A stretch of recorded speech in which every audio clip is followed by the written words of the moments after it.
Welcome back to the Average Joe Sports Show, and this is our Week 7 NFL Post Show. We're going to be talking about the 5 best games of the past week. This is Last Call.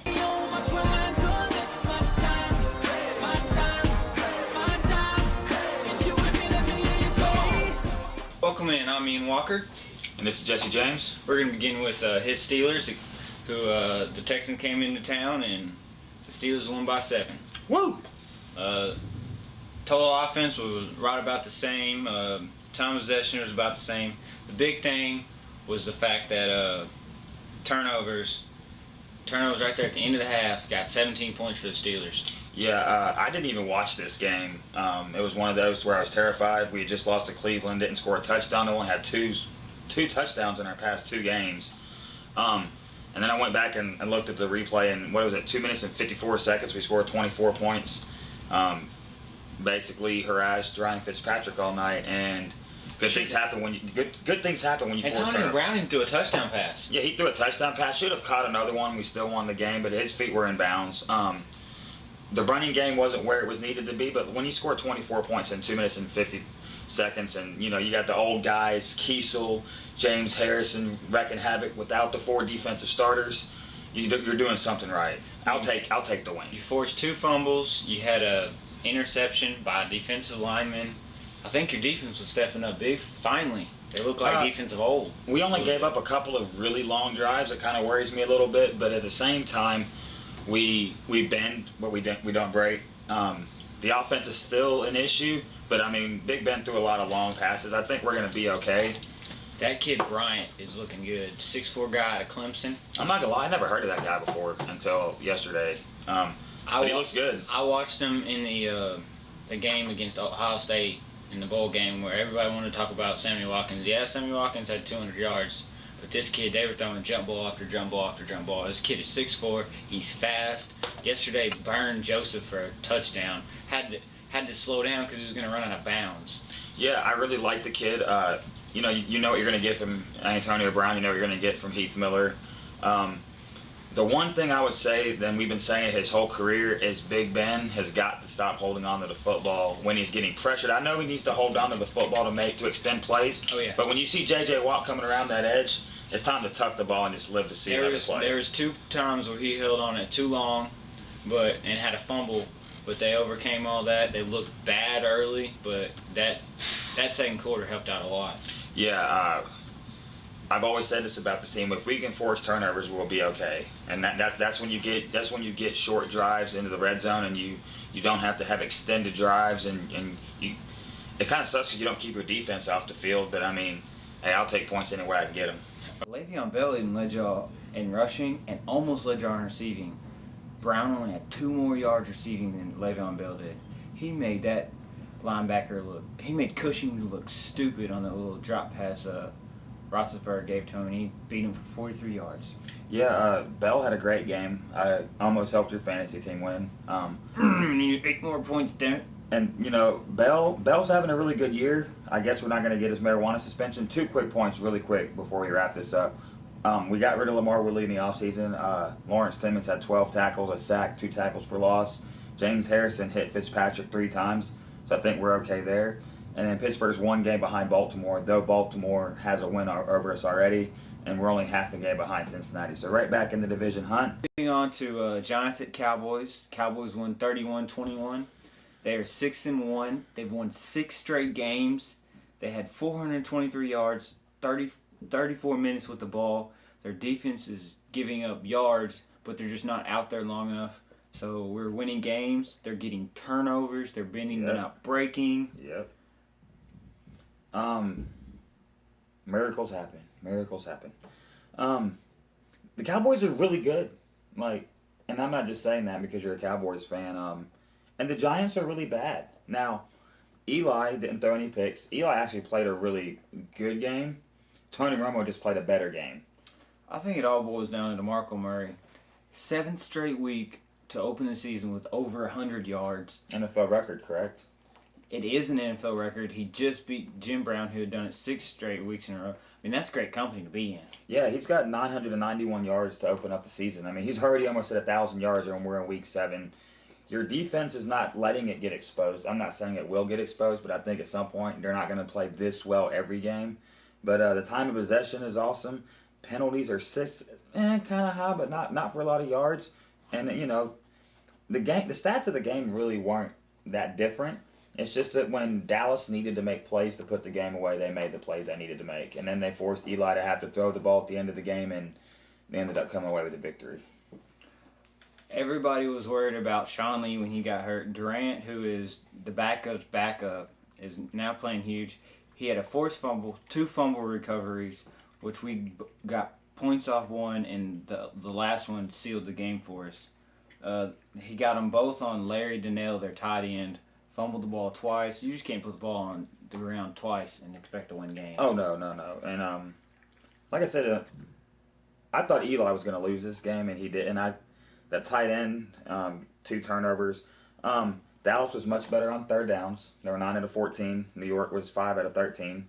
They were pretty equal in the red zone. But here's the problem with the Giants. They've lost to the Eagles and the Cowboys, and they're 3 games back now. Yep. So they're in a lot of trouble. But I told y'all this team wasn't very good. I didn't jump on the bandwagon. I just don't think that they have the talent that Philadelphia and Dallas have to contend for the division. But this year it won't be Eli's fault.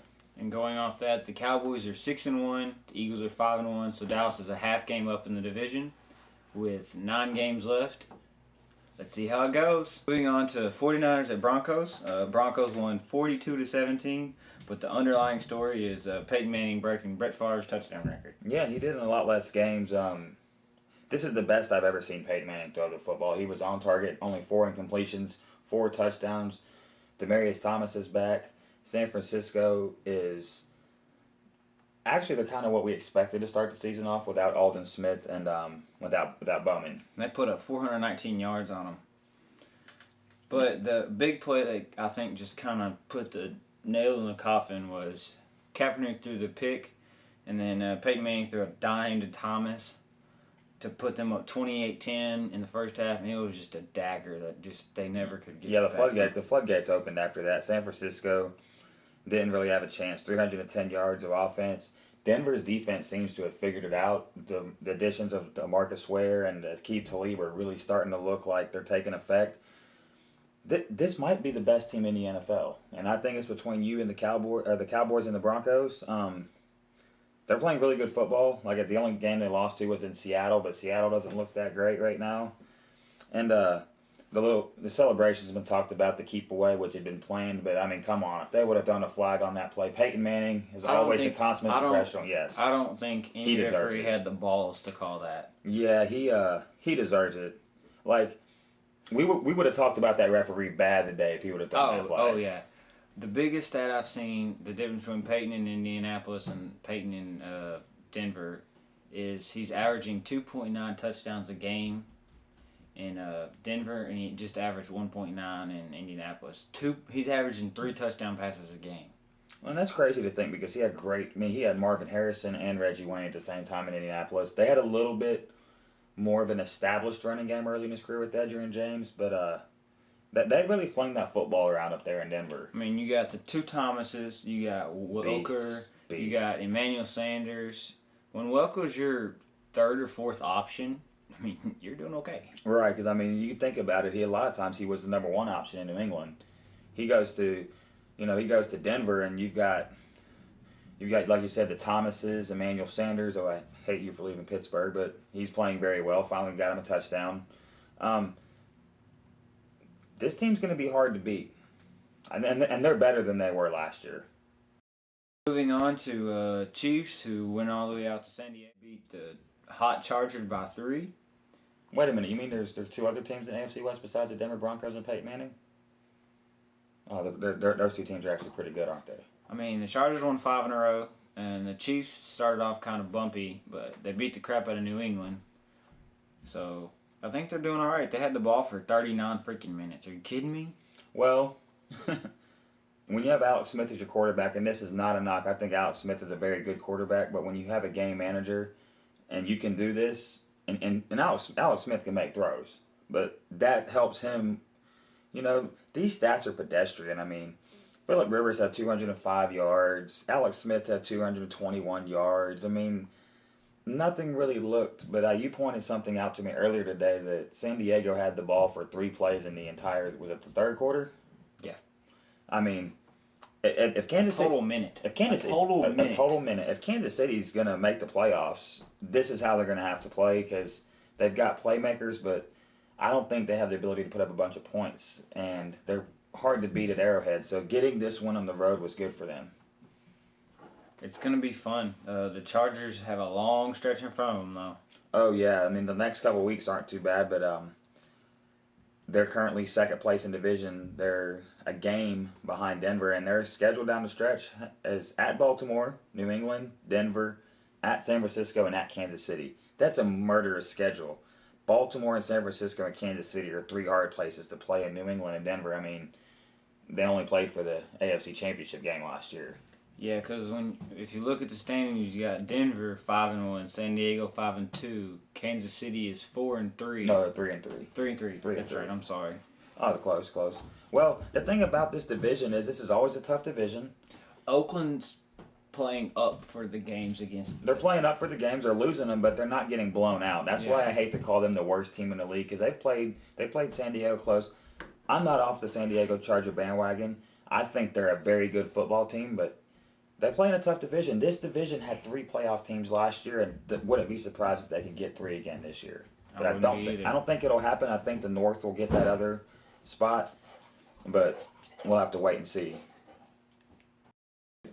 Moving on to the Bengals, who went to Indianapolis and played the Colts. Bengals scored 0 points, and the Colts had 27. Bengals only had 135 yards and gave up 506. They had the ball for 20 minutes. The Bengals had 0 offense in the first half. They had 1 drive over 50 yards in the game. Colts had 5 drives, resulting in all of their 27 points. Yeah. What have I been saying all season about this team, about big games and going on the road? And the Bengals are not that good. Their defense is, I think that their defense is terrible. Okay, here's a stat. In their 3 wins, they've averaged giving up 352 yards a game. In the last 3 games, it's 480. And against the 2 games they've lost, it's been 505 yards a game. They just don't show up. How does Marvin Lewis still have a job? Because in Cincinnati, it's okay just to make the playoffs. This is an abomination. Like, how do you score 0 points with this much talent? Because they have talent. Oh, they do. Even without A.J. Green, they have talent. I mean, they have bukus of talent. I mean, their running game's not the best. Andy Dalton was 18 of 38. They only had 32 total rushing yards. And is it possible that Indianapolis played that well, or is it just possible that Cincinnati just flat out didn't show up? I think it has to do a little bit of both, to be honest with you. Indianapolis has other than maybe Peyton and Tom Brady, they have the hottest quarterback in the league right now. Oh, yeah. Andrew Luck is leading the NFL in touchdown passes. I just think that I told y'all Cincinnati was terrible, and I'm sticking by that, and you'll see once the playoffs start.